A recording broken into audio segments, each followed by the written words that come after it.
तो आज की क्लास में हम लोग चैप्टर शुरू करने वाले हैं वास्तविक संख्या। बहुत ही इंपॉर्टेंट चैप्टर है और इससे बहुत ज़्यादा क्वेश्चंस भी आते हैं। ऑब्जेक्टिव भी आपके इसमें 2 से 3 रहते हैं और सब्जेक्टिव भी 1-2 क्वेश्चन रहते हैं। तो बहुत ही इंपॉर्टेंट ये चैप्टर है और इसे हमें पढ़ना है। आज की क्लास में हम लोग पहले वास्तविक संख्याओं के बारे में जानेंगे और फिर उसके बाद यूक्लिड विभाजन प्रमेय और एल्गोरिथम के बारे में भी समझेंगे। तो चलिए आज की क्लास शुरू करते हैं। आज का क्लास हम लोग ट्रायल क्लास रखे हैं। 1 से 2 दिन ये ट्रायल क्लासेस रहेंगे। उसके सारे आपके जो पेड बच्चे होंगे वही क्लासेस को कर पाएंगे। ठीक है, तो फिलहाल मैंने आज ट्रायल क्लासेस के रूप में दिया हुआ है। जो भी बच्चे हैं तो सभी के सभी आ सकते हैं। ठीक है, 1-2 दिन में ये मैं हटा दूंगा। बस जो पेड वाले बच्चे हैं वही सिर्फ वीडियोस देख पाएंगे, बाकी लोग नहीं देख पाएंगे। तो जो अभी बाकी है 30% डिस्काउंट चल रहा है। अभी कोर्स आप बाई कर सकते हैं। बहुत ही कम फीस है और आसानी से आप अपना मैथमेटिक्स कंप्लीट कर सकते हैं। पढ़ाने का पैटर्न जो है हम लोग का यहाँ क्लास 10th का मैथ्स जो होगा एनसीईआरटी से देखेंगे। साथ ही साथ एनसीईआरटी की एक्सरसाइज के साथ साथ हमारी अपनी भी कुछ उसमें अदर क्वेश्चंस करके नीचे ऐड होंगे और उसके वहां पर उसका आंसर भी दिया गया होगा। ठीक है, तो ऐसा जरूरी है कि हम लोग एनसीईआरटी को फॉलो करते चले और साथ ही साथ जो अदर क्वेश्चन जो मैंने दे रखे हैं आपको नीचे पीडीएफ मिल जाएगा। नीचे पीडीएफ मिल जाएगा। पीडीएफ मैंने दे रखा है, आपके कोर्सेस में ही है। पीडीएफ जब डाउनलोड करिएगा तो उसमें एक्सरसाइज 1.1 एनसीईआरटी का होगा और उसी पेज में कुछ अदर क्वेश्चंस भी दिए गए होंगे और उसको भी आप सॉल्व कर लेंगे। तो क्या होगा जी, हमारे केसी सिन्हा, भारती भवन, ये सब बुकों का भी सॉल्यूशन आपको आसानी से वहां पे कर पाएंगे। ठीक है, आपको क्या करना होगा कि अगर इसके अलावा भी आपको कोई क्वेश्चन पूछना होगा तो जैसे आज का सेशन होगा, आज जो मैंने पढ़ाया उससे रिलेटेड आपको जो भी डाउट होगा उसके लिए क्या करेंगे, आपको जो नंबर दिया जाएगा 7301778899। ठीक है, आप जो कोर्स खरीदे हैं, जिस नंबर से कोर्स खरीदे हैं, जो भी आपका मोबाइल नंबर है उसी नंबर से आपको क्या करना होगा, इस पर मैसेज करना होगा अपने डाउट्स। जो भी डाउट होगा आज के सेशन से रिलेटेड, जो भी आपको डाउट होगा सब इस नंबर पे मैसेज करेंगे और वहां पे मैं क्या करूंगा, अगले क्लास में आपके वो डाउट भी मैं क्लियर कर दूंगा। तो ऐसे क्या होगा कि हमारे सारे कंसेप्ट तो क्लियर होते ही होंगे ही, लेकिन कई बुक है जैसे आपका भारती भवन है, आर.डी. शर्मा है, एनसीईआरटी तो मैं पढ़ाऊंगा ही, साथ ही साथ केसी सिन्हा है, या कोई भी आप अदर बुक बनाते हैं तो उन सभी वो सारे बुक के भी डाउट आपके क्लियर होते जाएंगे। तो एक सही कंसेप्ट के साथ हम लोग क्या करेंगे, एक साथ कई तरह के पब्लिकेशंस के बुक भी यहाँ पे सॉल्व कर पाएंगे। ठीक है नहीं, तो इसलिए जरूरी है कि आप लोग इन सब चीजों पे ध्यान देंगे। आप अपने रजिस्टर्ड नंबर से, जो एप्लीकेशन में नंबर है उसी नंबर से इस पे मैसेज करेंगे, तभी आपको क्विक रिप्लाई मिलेगा और अगले दिन जो भी होगा आपका सारा डाउट मैं क्लियर कराते जाऊंगा। ठीक है, तो ध्यान रखा इन सब चीजों का। हम लोग यहाँ पे एनसीईआरटी बुक से पढ़ेंगे। हर एक सेशन के बाद आप देखना आपके इसमें पीडीएफ डाला होगा, आपके कोर्स के अंदर ही पीडीएफ होगा, मटेरियल, स्टडी मटेरियल में वहां पे पीडीएफ आपको मिल जाएंगे और उन पीडीएफ को आप क्या करेंगे, वहां से डाउनलोड करेंगे। एनसीईआरटी के एक्सरसाइजेस में होगा और साथ ही साथ कुछ अदर क्वेश्चंस भी दिए होंगे। तो वो अदर क्वेश्चन हम लोग क्लास में देखेंगे, आप लोग भी बना के लाएंगे और उसके बाद फिर अगर किसी और बुक से डाउट रहता है तो आप इसी नंबर पे मैसेज करके वो अपने डाउट्स भी आप क्लियर कर सकते हैं। तो चलिए आज का क्लास हम लोग शुरू करते हैं, हम लोग टाइम बर्बाद नहीं करते। हम अपने दोस्तों से बता देंगे कि अभी भी 30% डिस्काउंट चल रहा है। जिनको भी कोर्स बाई करना है अभी कोर्स बाई कर ले। अभी ज्यादा समय नहीं हुआ है, अभी तो हम लोग 50% डिस्काउंट पे कुछ दिन चलाए थे ना जी।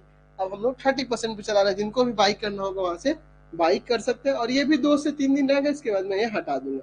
लेकिन जो भी पेड कोर्सेस वाले होंगे इसमें वही क्लास कर पाएंगे। अभी फिलहाल मैंने 1 से 2 दिन ट्रायल छोड़ा हुआ है कि बाकी बच्चे भी देख ले लाइव सेशन में आता है कि किस तरह से क्लासेस चलेगी, किस तरह से उनका पढ़ाई होगी। ठीक है ना, तो चलिए आज का क्लास हम लोग शुरू करते हैं। हमारा पहला चैप्टर है वास्तविक संख्या। वास्तविक संख्या है रियल नंबर्स, रियल नंबर्स। ठीक है, हमारे चैप्टर का नाम है क्या, वास्तविक संख्याएं, रियल नंबर्स। वास्तविक संख्याओं के बारे में हमें डिस्कस करना जरूरी है। देखिए, वास्तविक संख्याएं वैसी संख्या होती हैं जिनका वास्तविक मान हो, वास्तविक मान हो जिन्हें संख्या रेखा पर प्रदर्शित किया जा सके, संख्या रेखा पर उनको प्रदर्शित प्रदर्शित प्रदर्शित किया जा सके,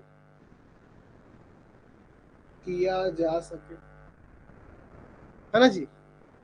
तो वे संख्याएं क्या कहलाती है, वास्तविक संख्याएं कहलाती। जैसे कि मैं यहाँ उदाहरण के लिए आपको बता दूं, जैसे मैं यहाँ पे लिखता हूं 2/3 √5, है ना, -5, 0, 8/7, ये सभी क्या है, वास्तविक संख्या। इनका वास्तविक मान होता है और इन्हें आप संख्या रेखा पर प्रदर्शित कर सकते हैं, इसीलिए ये वास्तविक संख्याएं कहलाती हैं। इनका वास्तविक मान होगा और इनको संख्या रेखा पर आप प्रदर्शित कर सकते हैं, वास्तविक संख्या। ठीक है, वास्तविक संख्या और बाकी सभी प्रकार की संख्याओं के बारे में हम लोग पहले की क्लासेस में, है ना, जैसे क्लास 9 में 8 में पढ़ चुके हैं, हम लोग पढ़े हुए। मैं एक बार उनको क्या करता हूँ, रिवाइज करा देता हूँ। ठीक है, संख्याओं के बारे में मैं एक बार रिवाइज करा देता हूँ शॉर्ट में। जिनको अगर नहीं मिलेगा, जिनको संख्याओं के बारे में अच्छे से जानना होगा, तो आप क्या करेंगे, आप जाएंगे ravikant.sir.in पे, ravikant.sir.in पे गूगल पे जाके सर्च करेंगे। वहां पे मैंने क्लास 9 में बता रखा है किस तरह से बाकी सभी संख्याओं के बारे में, तो वहां से उसके बारे में नॉलेज ले सकते हैं। ठीक है, जिनको नहीं पता होगा, लेकिन फिर भी मैं यहाँ पे अभी रिवाइज करा देता हूँ। ठीक है, जो वास्तविक संख्याएं होती है ना, वो 2 प्रकार की होती है। वास्तविक संख्याएं 2 प्रकार की होती है। कौन कौन सी जो होती है, पहली होती है परिमेय संख्या। परिमेय संख्या यानी कि रेशनल नंबर्स, रेशनल नंबर्स। और दूसरी होती है अपरिमेय संख्या।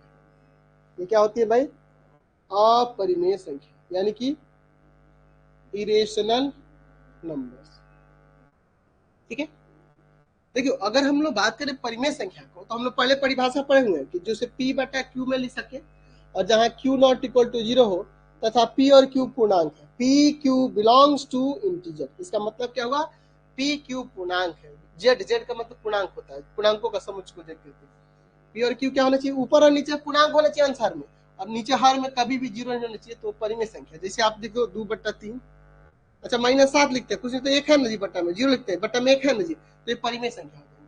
और अपरिमेय संख्या जिसे P/Q के रूप में नहीं लिखा जा सके, जहां पे P और Q पूर्णांक हो, लेकिन उसे P और Q के रूप में नहीं लिखा जा सके। जैसे मैं कह देता हूँ √2, है ना, √3, √5, ये सब। √4 नहीं होगा क्योंकि ये 2 का स्क्वायर होता है, तो परिमेय संख्या हो जाएगी।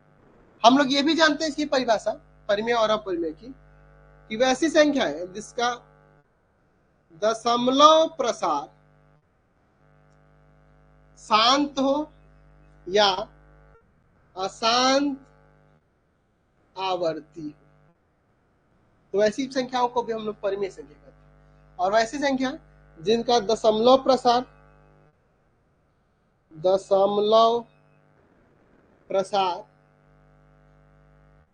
अशांत अनावर्ती हो, तो उसे हम लोग अपरिमेय संख्या। जिनका दशमलव प्रसार क्या हो, शांत हो या अशांत आवर्ती हो, वो परिमेय संख्या होती है। और जिनका दशमलव प्रसार अशांत अनावर्ती हो, तो उसे हम लोग अपरिमेय संख्याएं कहते हैं। ठीक है, अब देखिए शांत दशमलव प्रसार का मतलब क्या है। जैसे मैं देखो 1/8 एक संख्या लेता हूँ, और मैं एक ले लेता हूँ 1/, मैं मान लो लेता हूँ 3, भाग करके देखता हूँ 8, यहाँ पे लेते हैं 1, 0, यहाँ पॉइंट लगा के फिर यहाँ 0 लगेगा, एक बार में 8, 2, 0, 8 दूना 16, 4, 0, 8 पंजे 40, कट जाएगा। तो दशमलव के कुछ स्थानों की तक जाने के बाद ये कट जा रहा है, तो इस तरह के दशमलव प्रसार को शांत कहा जाता है। वही 1/3 को देखिए, 3 3 9, 1 0, 3 3 9, कभी कटेगा नहीं, 3 3 9, ये 3 3 आते रहेगा। तो इस तरह के दशमलव प्रसार को अशांत आवर्ती, क्योंकि ये पीरियड पे रिपीट कर रहा है, हमेशा 3 3 आ रहा है, इसलिए इसको इस तरह के दशमलव प्रसार को क्या कहते हैं, अशांत आवर्ती दशमलव प्रसार कहते हैं। और इस तरह के दशमलव प्रसार को शांत कहते हैं। लेकिन अपरिमेय संख्या में देखेंगे, जैसे √2 का ही निकालेंगे, तो √2 का 1.4 क्या आएगा जी, 1.4142 ऐसे करके कुछ आएगा। देखिए यहाँ 4 के बाद 1 आया, यहाँ पे 2 आ गया। ना कभी कटता है और ना कभी रिपीट करता है। तो इस तरह से दशमलव प्रसार को अशांत अनावर्ती कहते हैं। तो ऐसे हम लोग परिभाषा दे सकते हैं कि परिमेय संख्या का दशमलव, परिमेय संख्या वैसी संख्या होती है जिनका दशमलव प्रसार शांत या अशांत आवर्ती होता है, और अपरिमेय संख्या वैसी संख्या होती है जिनका दशमलव प्रसार जो होता है अशांत अनावर्ती होता है। ठीक है, चलिए अब हम लोग इसमें आगे बात करते हैं संख्याओं के बारे में ही। पहले हम संख्याओं के बारे में जान लेते हैं और फिर हम लोग अपने टॉपिक पे आएंगे। तो जैसे कि मैंने परिमेय संख्या अपरिमेय संख्या के बारे में बता दिया, अब हम लोग परिमेय संख्या को हम लोग यहाँ पर दो भागों में बांट सकते हैं। परिमेय संख्या दो भागों में बांट सकते हैं। एक हो जाएगा आपका भिन्न, एक हो जाएगा भिन्न फ्रैक्शन, और दूसरा हो जाएगा पूर्णांक इंटीजर्स।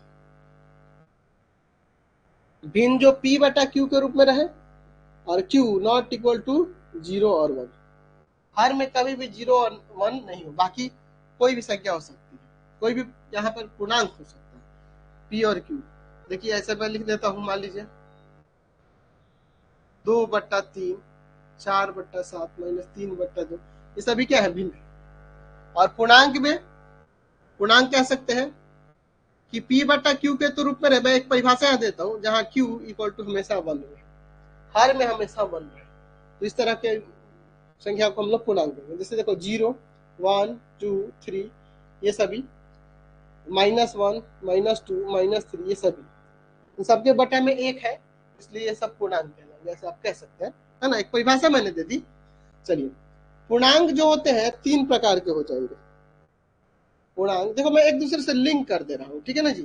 पूर्णांक में आपका ऋणात्मक पूर्णांक, ऋणात्मक पूर्णांक जिसे हम लोग निगेटिव इंटीजर कहेंगे, निगेटिव इंटीजर, माइनस वाले -1, -2, -3, ये सब। शून्य पूर्णांक, शून्य पूर्णांक जीरो जिसे कहेंगे, सिर्फ 0 इंटीजर, इसमें 0 सिर्फ आएगा। और तीसरा हो जाएगा धनात्मक पूर्णांक, यानी कि positive integer, positive integer, plus वाले 1, 2, 3, 4, ये सब। धनात्मक पूर्णांक को हम लोग एक और नाम दे सकते हैं, प्राकृत संख्या। प्राकृत संख्या की परिभाषा जानते हैं कि वे संख्या है जो 1 से शुरू होकर गिनती की तरफ बढ़ती है। 1 से शुरू होकर गिनती की तरफ बढ़ती है, उसको क्या कहते हैं, प्राकृत संख्याएं कहते हैं। तो भैया 1 से शुरू होकर गिनती की तरफ भी बढ़ी है, इसलिए धनात्मक पूर्णांक को हम लोग प्राकृत संख्या भी कहते हैं। अब यही शून्य पूर्णांक, धनात्मक पूर्णांक को एक साथ मिला दे तो ये बन जाएगा पूर्ण संख्या, होल नंबर, होल नंबर। ये 0 से शुरू होकर गिनती की तरफ बढ़ती है, देख लो 0 और उस सबको 1, 2, 3 ऐसे। अब इसके अलावा कुछ अन्य भी संख्या है, उनके बारे में भी मैं थोड़ा थोड़ा यहाँ आपको बताता हूँ। बात करते हैं अब इसके बाद सम संख्या, जिसे आप इवन नंबर के नाम से जानते हैं। तो ये वैसी प्राकृत संख्या होती है जो 2 से विभाजित, तो 2 हुआ, 4 हुआ, 6 हुआ, 8।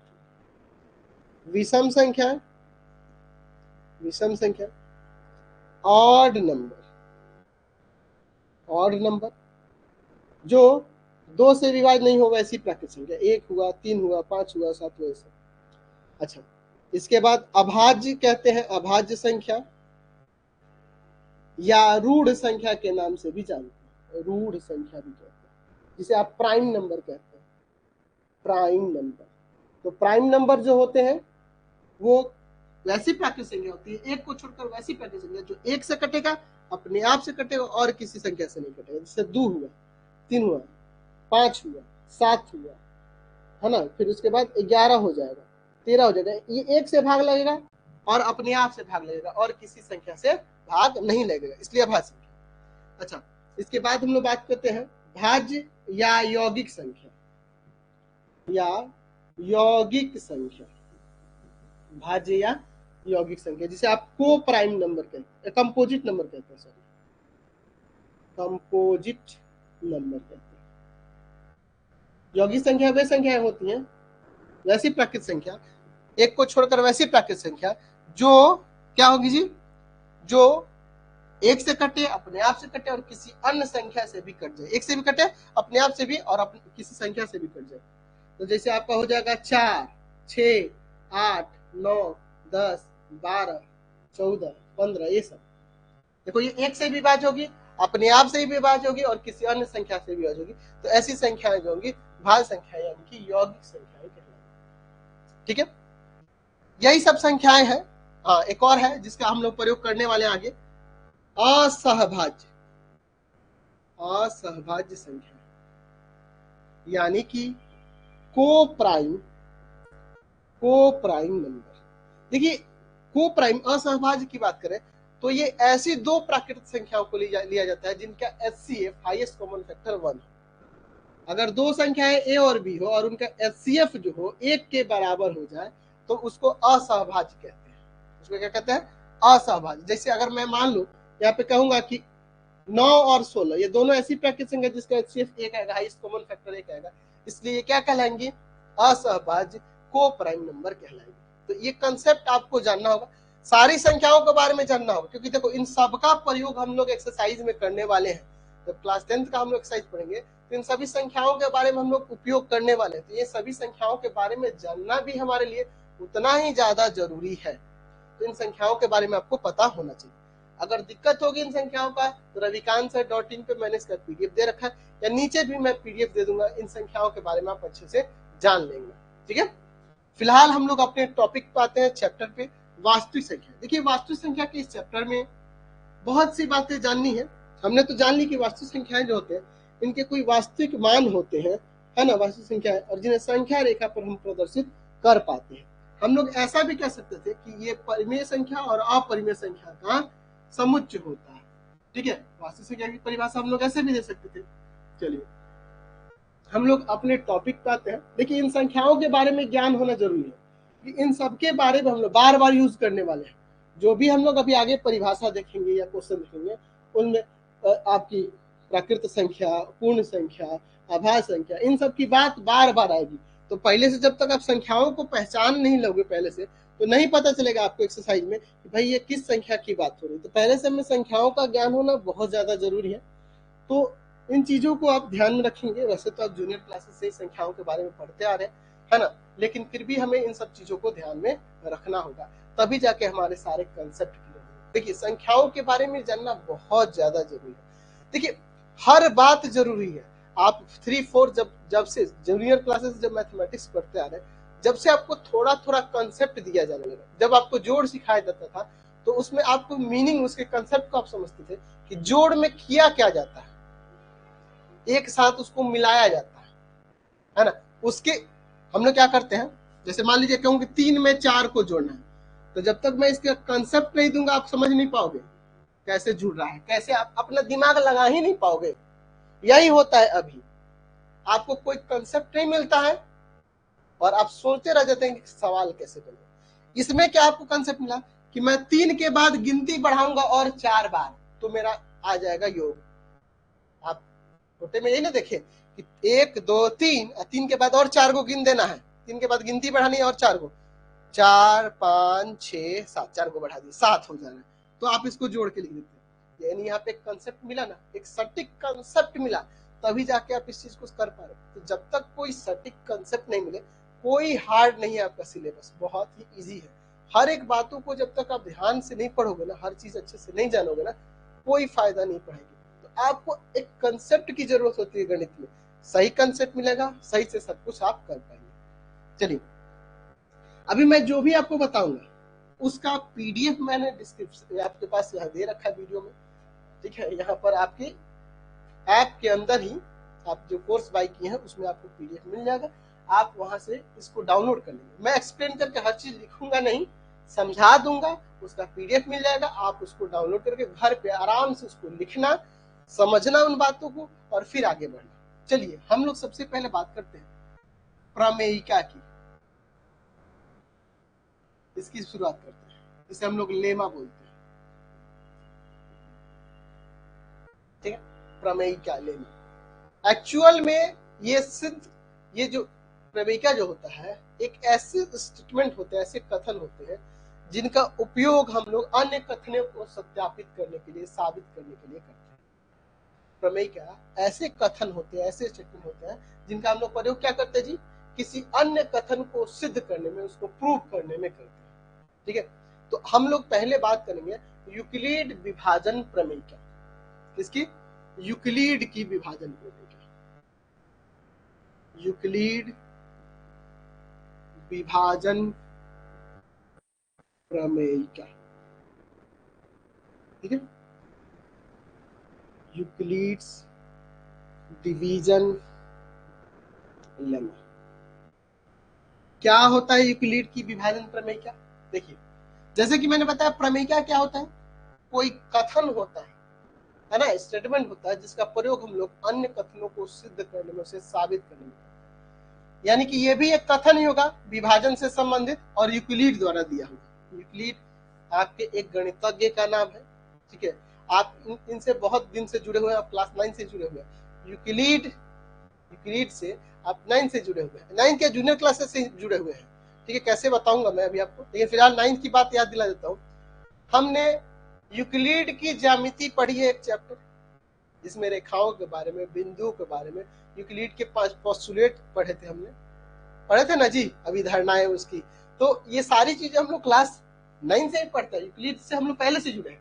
वो छोड़िए, हम जूनियर क्लासेस से एक चीज देखते थे कि भाज्य बराबर होता है भाजक गुना भागफल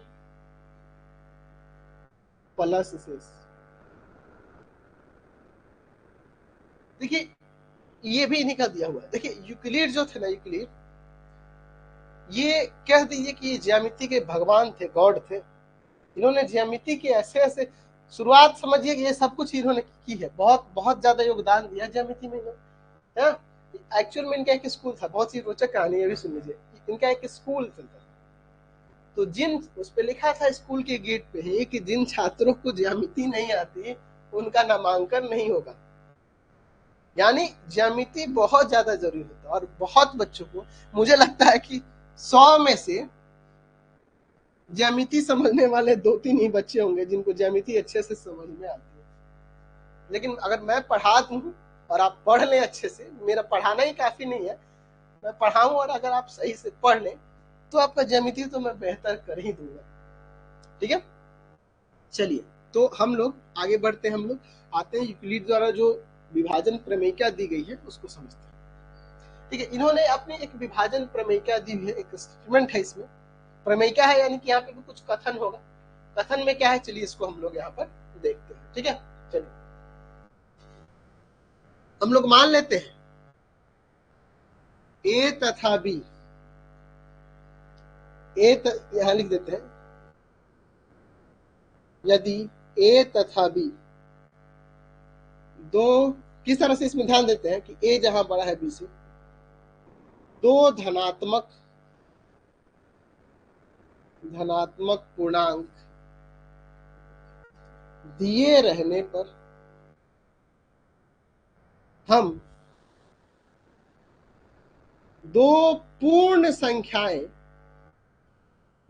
कहिए या अऋणात्मक पूर्णांक भी कह सकते हैं, अऋणात्मक पूर्णांक Q तथा R प्राप्त कर सकते हैं कि, अब इसको समझिए। अब बताओ, अगर आपको संख्याओं का ज्ञान नहीं रहता तो दो धनात्मक पूर्णांक क्या होता है, और ऋणात्मक पूर्णांक क्या होता है, पूर्ण संख्याएं क्या होती है, तो इन सब के बारे में जब जानिएगा तभी ना ये कथन आपको समझ में आएगा। तो इस कथन को समझने के लिए हमें बहुत सारी बातों का ध्यान देना होगा। इस संकेत का मतलब क्या है, पूर्णांक क्या होता है, और ऋणात्मक पूर्णांक क्या होता है, पूर्ण संख्याएं क्या होती है, ये सारी चीजों का ज्ञान पहले से होना जरूरी है, तभी जाके आपको यूक्लिड की विभाजन प्रमेय क्या समझ में आएगी। चलिए फिलहाल तो मैं लिख देता हूं a = bq + r, और जहां r का मान 0 से बड़ा होगा या 0 के बराबर होगा लेकिन b से छोटा होगा। चलिए अब इसको थोड़ा समझ लिया जाए। हमारे पास ए और बी यहाँ पे क्या होना चाहिए, दो धनात्मक पूर्णांक, पॉजिटिव इंटीजर, धनात्मक पूर्णांक कहिए या फिर कोई प्राकृत संख्या, गिनती वाली संख्या, 1 2 3 4 5 6 7 8 9 10 11 12 13 ये सब होनी चाहिए। ठीक है, तो इनमें से कोई भी धनात्मक पूर्णांक हो सकता है, ए और बी दो धनात्मक। ध्यान देना है कि एक बड़ा और दूसरा छोटा, पहले बड़े छोटे का आपको पता होना चाहिए। जो धनात्मक पूर्णांक दिए हो तो उनमें बड़े छोटे के बारे में आपको पता होना चाहिए। जैसे मैं दो धनात्मक पूर्णांक मैं ले लेता हूँ, मान लीजिए यहाँ पे मैं लेता हूँ 22 और एक ले लेता हूँ मैं यहाँ पे ले लेता हूँ 2, तो 22 बड़ा है 2 से, ये हमें ज्ञान है यहाँ पर, है ना जी, ये हमें ज्ञान है ना यहाँ। चलिए अब इसके बाद देखिए, एक सेकेंड, चलिए हमें बड़े छोटे का यहाँ पे ज्ञान है। अब इसके बाद दिए रहने पर हम दो पूर्ण संख्या यानी होल नंबर 0 1 2 3 4 या अऋणात्मक पूर्णांक यानी माइनस वाले पूर्णांक को छोड़कर बाकी, यानी वही 0 1 2 3 4 दोनों का मतलब एक ही निकलता है। तो ये दो अऋणात्मक पूर्णांक कौन हमें प्राप्त हो रहे हैं, Q और R। कैसे प्राप्त हो सकते हैं कि A इक्वल टू हो जाएगा BQ प्लस R, जहां R का मान, इस R का मान क्या होगा, 0 से बड़ा होगा या 0 के बराबर होगा, लेकिन हमेशा B से छोटा होगा, लेस देन B होगा। इसकी मीनिंग को समझिए। देखिए एक्चुअल में ये है क्या, ये हम लोग जो विभाजन से संबंधित वो जो तथ्य देखते हैं कि भाज्य जो होता है भाजक गुना भागफल प्लस शेषफल के बराबर होता है, वही वाला कंसेप्ट यहाँ पे यूज होता है। देखिए मैं यहाँ पर लिखता हूँ A और B, यानी कहने का मतलब यहाँ पे B जो है ना भाजक है और A भाज्य है, तो इसमें से भाग करता हूँ तो भागफल हमें क्वेश्चन Q मिलता है और शेषफल हमें R मिलता है। यही स्टेटमेंट में यहाँ पे कहा गया है कि भाज्य बराबर भाजक गुना भागफल यानी B इंटू क्यू और प्लस में शेषफल आए, और यह शेषफल 0 के बराबर भी हो सकता है, 0 से बड़ा भी हो सकता है, लेकिन इससे छोटा होगा, भाजक से छोटा होगा। वही यहाँ एक कथन में कहने का मतलब। जैसे इसी में देखो, अगर मैं 22 में 2 से भाग करूं, एक बार में 2 0, फिर 2 आया, एक बार में 2 0, शेषफल हमें 0 प्राप्त हो गया। अच्छा वही मैं अगर 23 ले लेता और 2 से भाग करता, अब देखिए यहाँ पे छोड़ नहीं सकते हैं, कब तक करते जाते हैं भाग की क्रिया, जब तक ये शेषफल जो हो इस भाजक से छोटा ना हो जाए। तो ये छोटा नहीं है, इसलिए अभी ये बड़ा है, तो एक बार में और ले जाएंगे। अब ये देखिए ये शेषफल जो होगा इससे छोटा हो गया कि नहीं, तो इस कथन का मतलब वही है कि शेषफल या तो शून्य होगा या शून्य से बड़ा होगा, लेकिन इस भाजक से छोटा होगा। तो हमने यहाँ पे देखा यूक्लिड विभाजन में क्या कि A और B अगर दो धनात्मक पूर्णांक दिए हो, तो अगर हम लोग A में B से भाग करते हैं, जहाँ A बड़ा है और B छोटा है, तो हमें दो अऋणात्मक पूर्णांक Q और R प्राप्त होगा, यानी भागफल और शेषफल प्राप्त होगा, जहां पे A बराबर में होगा BQ प्लस R, और R का मान 0 के बराबर भी हो सकता है, 0 से बड़ा भी हो सकता है, लेकिन आपके भाजक से छोटा यानी B से छोटा है। तो ये है यूक्लिड विभाजन प्रमेय। तो समझ में आया कंसेप्ट। जल्दी से आप देखो, इसका स्क्रीनशॉट तो आप ले नहीं सकते, लेकिन मैंने पीडीएफ आपको दे रखा है, आप उसको देखना। ठीक है, हम लोग यहाँ क्लासेस पे यहाँ पे इसको समझेंगे और वहाँ पीडीएफ देखना और वहां से अपने सारे कंसेप्ट क्लियर करना। तो यहाँ पे फिलहाल हम लोग उस तरह से नहीं चलेंगे। ठीक है, आज की क्लास में हम लोग एक एल्गोरिथम के बारे में भी बात करने वाले हैं। यूक्लिड क्या ही है, विभाजन एल्गोरिथम, उसको देखने वाले हैं। अभी एल्गोरिथम क्या होता है, चलिए अब इस चीज के बारे में डिस्कस कर लेते हैं और उस पर किस तरह की समस्या का हम समाधान करेंगे, ये सारी चीजें भी हम लोग समझने वाले हैं। ठीक है, तो सबसे पहले हम लोग बात करते हैं यहाँ पर एल्गोरिथम के बारे में।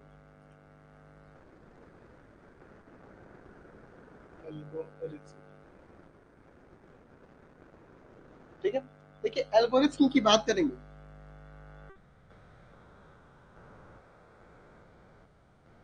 तो ये कुछ सुपरिभाषित स्टेप्स होते हैं, चरण होते हैं, जिनका प्रयोग हम लोग किसी विशेष प्रकार के प्रॉब्लम को सॉल्व करने में, ये कुछ स्टेप्स होंगे, कुछ चरण होंगे, जिनका प्रयोग करके हम लोग किसी विशेष प्रकार की समस्या को सॉल्व करते हैं। तो उसी तरह से यहाँ पे यूक्लिड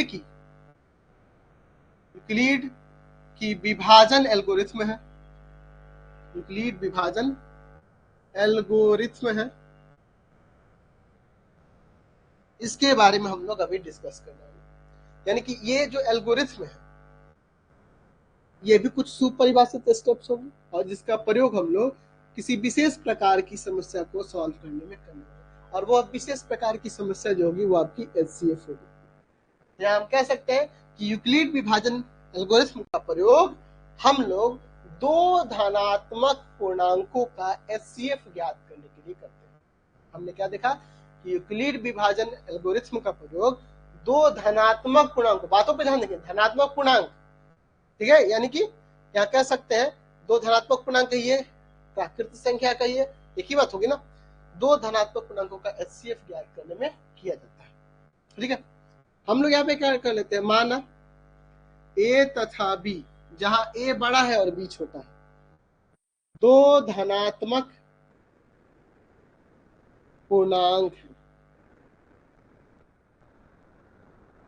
ठीक है, हमने क्या देखा कि ए और बी क्या है हमारे पास, दो धनात्मक पूर्णांक, दो पॉजिटिव इंटीजर। धनात्मक पूर्णांक का मतलब क्या हुआ, पॉजिटिव इंटीजर, यानी कि प्राकृत संख्या है जो एक से शुरू होकर गिनती की तरफ बढ़ेंगे, उनकी बात हो रही है।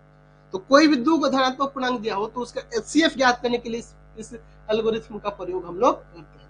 क्या है इसके एल्गोरिथ्म में चरण, देखिए पहला चरण क्या है, चरण फर्स्ट, हम लोग क्या करेंगे कि यहाँ पे यूक्लिड का जो विभाजन एल्गोरिथम था, विभाजन प्रमेयिका थी ना, उसका प्रयोग करेंगे। ठीक है, यहाँ पे लिखेंगे ए और बी के लिए यूक्लिड विभाजन प्रमेयिका का प्रयोग करें। ए और बी के लिए हमें क्या करना होगा, यूक्लिड विभाजन प्रमेयिका का पहले प्रयोग करना होगा। किस तरह से करेंगे यूक्लिड विभाजन प्रमेयिका का प्रयोग, देखिए, तो हमें दो अऋणात्मक पूर्णांक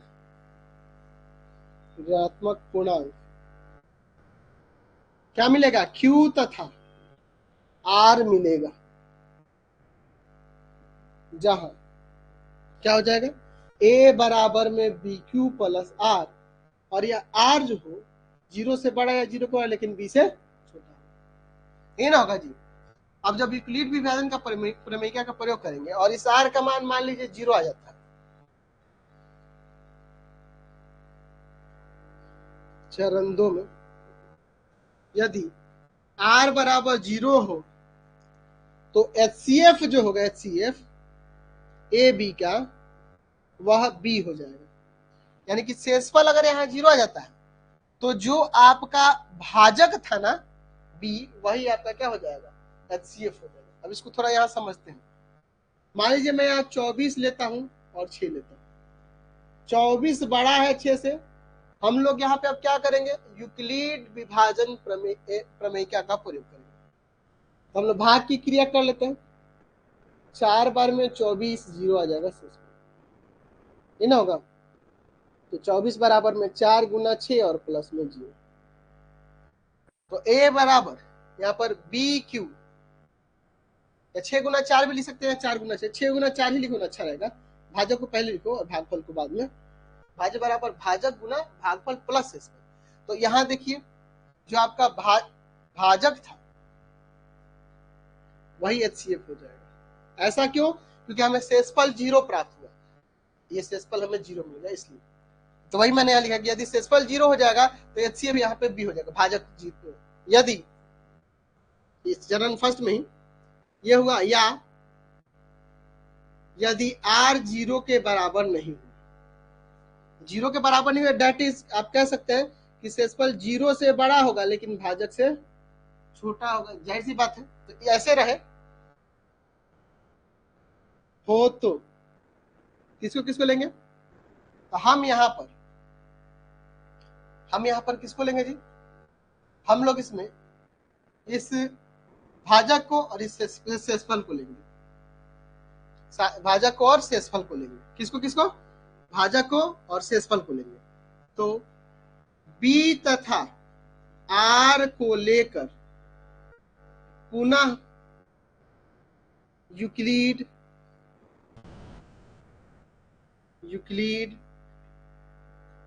विभाजन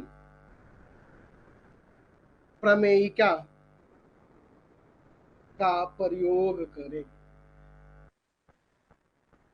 यानी कि अगर यहां पर आपका शेषफल 0 नहीं आता है, आर का मान 0 भी हो सकता है और 0 से बड़ा भी हो सकता है, तो जब 0 नहीं आएगा तो अब क्या करेंगे हम लोग, पुनः बी को और आर को लेकर, किसको किसको, यहाँ पर भाजक को लेकर और आपके शेषफल को लेकर।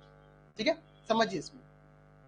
मान लीजिए मैं यहाँ पे ले लेता हूं 120 और 15, नहीं 15 से तो कट जाएगा। मान लीजिए मैं यहाँ पे ले लेता हूँ 25 ले लेता हूँ।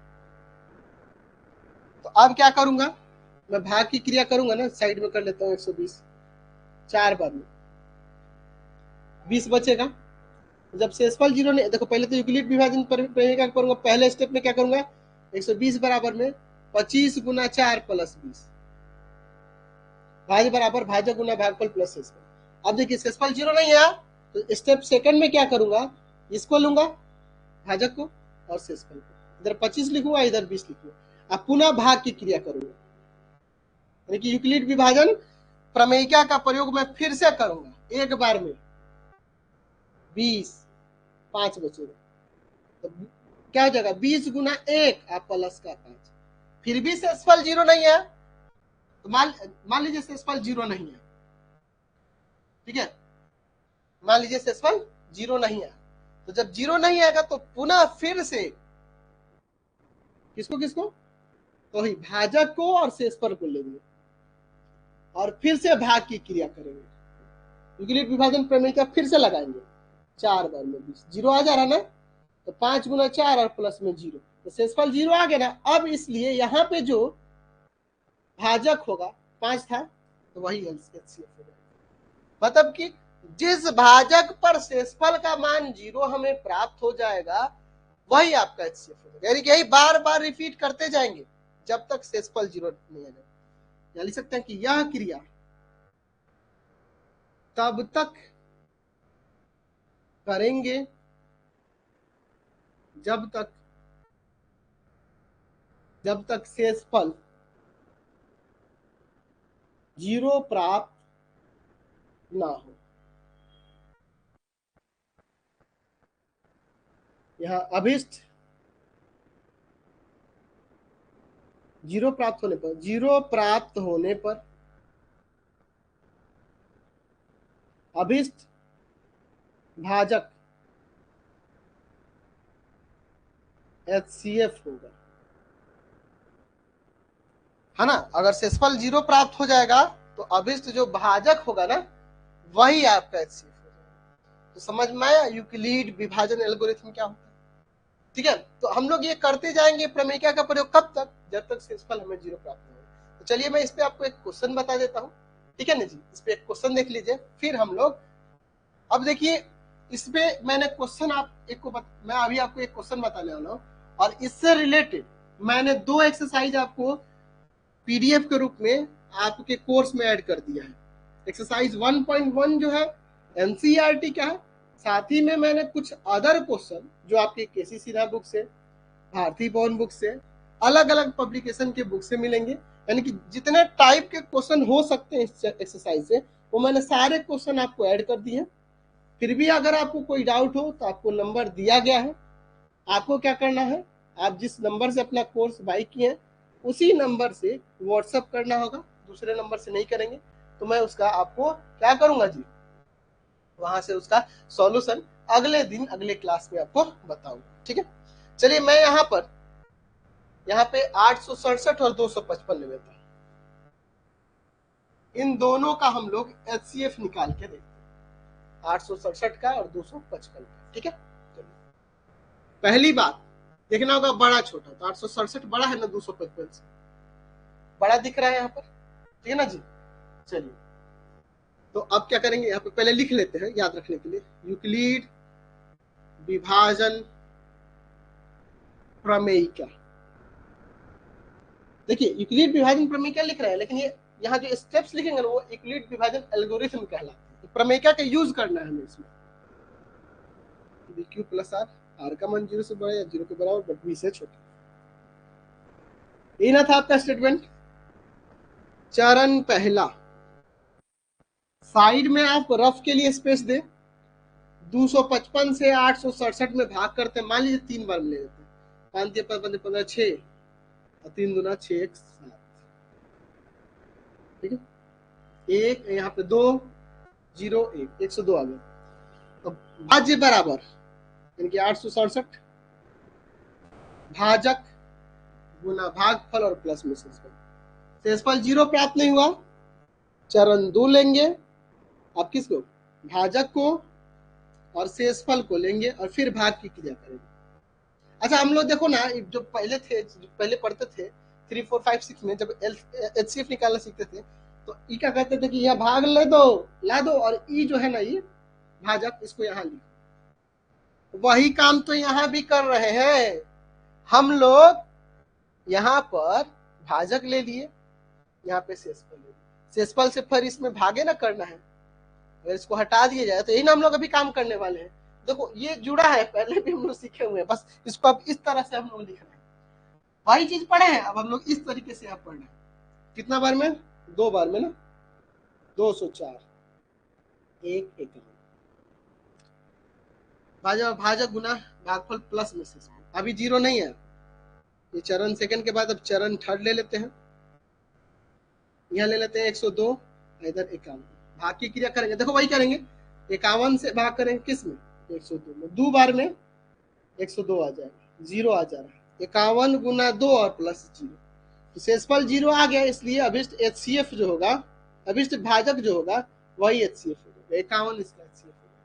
तो इस तरह से हम लोग HCF ज्ञात करते हैं। तो यूक्लिड विभाजन एल्गोरिथ्म का प्रयोग करके हम लोग 2 धनात्मक पूर्णांक, देख लीजिए दोनों धनात्मक पूर्णांक है कि नहीं, या प्राकृत संख्या भी कह सकते हैं, तो इनका HCF ज्ञात किया जाता है। तो ध्यान रखना, यूक्लिड विभाजन एल्गोरिथम का प्रयोग 2 संख्याओं का HCF ज्ञात करने के लिए हम लोग करते हैं। फिलहाल आज की क्लास में इतना ही रहने देते हैं, आप लोग अपने दोस्तों से बता देंगे कि लाइव क्लासेस शुरू हो गई हैं, जो भी बच्चे इसको बाई करना चाहते हैं कोर्सेस को बाई करें, रेगुलर क्लास करें। इससे रिलेटेड मैंने क्वेश्चन आपको PDF के फॉर्म में एक्सरसाइज 1.1 करके दिया है, उसमें आपका NCERT बुक है और साथ में मैंने अदर क्वेश्चंस भी दिए, आप उन्हीं को करिए। हाँ, जो बच्चे और ज्यादा मेहनत करना चाहते हैं उनके पास जो भी बुक है, चाहे वो भारती भवन हो, चाहे RD शर्मा हो, कोई भी बुक बनाए, अगर उसमें कोई प्रॉब्लम होती है, डाउट होता है, तो वो चीजें आप हमें क्या कर सकते हैं, व्हाट्सएप के जरिए हमारे नंबर पे सेंड कर सकते हैं, और अगली क्लास में हम लोग उसके डाउट को क्लियर करेंगे, ठीक है ना जी। तो कोई दिक्कत नहीं होगी, हम लोग सारे क्वेश्चन सॉल्व करेंगे, आप है ना, मैं ऑनलाइन इस पे टेस्ट भी लूंगा, आपके नोट्स भी दूंगा, आज जो भी मैंने पढ़ा है उसका नीचे PDF मैंने बनाकर दिया हुआ है, आप उसको क्या करेंगे, डाउनलोड कर लेंगे, उसको पढ़ेंगे। तो कोर्सेस बाई करिए, आपको पता ही है हमारे एप्लीकेशन का नाम पढ़ाई.online, ठीक है, यहाँ से आप कोर्सेस बाई कर सकते हैं, और कोई दिक्कत नहीं होगी, मैं पढ़ाई.online रवि का आंसर कर देना, ठीक है, कोई दिक्कत नहीं होगी, मैं सारे कंसेप्ट आपको क्लियर कराऊंगा, कुछ नहीं छोड़ने वाला, बहुत मजा आने वाला आपको पढ़ाई में। तो ठीक है, तो रेगुलर अब टाइमिंग यही है आपका अभी फिलहाल 1 से 2, ठीक है, गर्मी का टाइम है, हमें कहीं जाना नहीं है, घर पे ही तो रहना है ना भाई। अरे जब स्कूल मॉर्निंग से फिर दोपहर मॉर्निंग हटेगा, हम लोग टाइम दूसरा कर दिया जाएगा, अभी फिलहाल तो अच्छा है ना ये टाइम, हम लोग आसानी से पढ़ सकते हैं, हमें कहीं जाना ही नहीं। फिलहाल आज की क्लास में इतना ही, आज का सेशन यहीं पे